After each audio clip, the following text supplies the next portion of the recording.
Welcome back.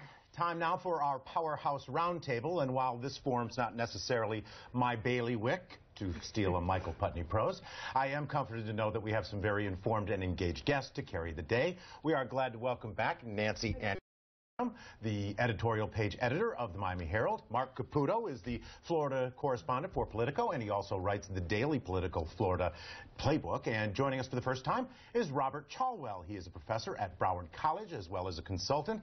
Good to have you here, Robert.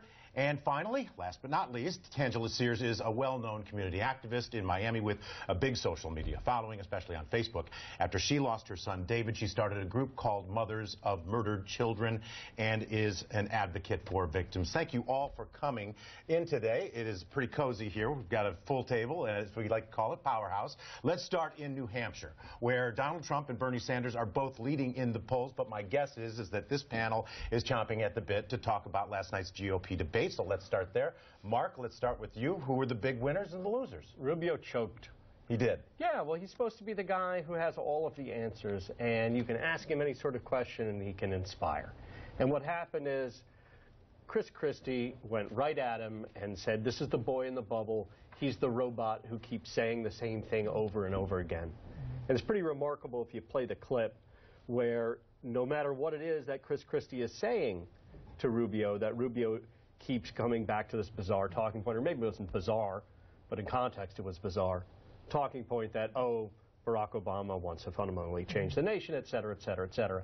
It just looked like he wasn't ready for prime time, and that's been the message of Christie and company for quite some time. Glenna says it's not even just a talking point. In fact, that is, he's running ads with the exact same clip in New Hampshire. You know, it is.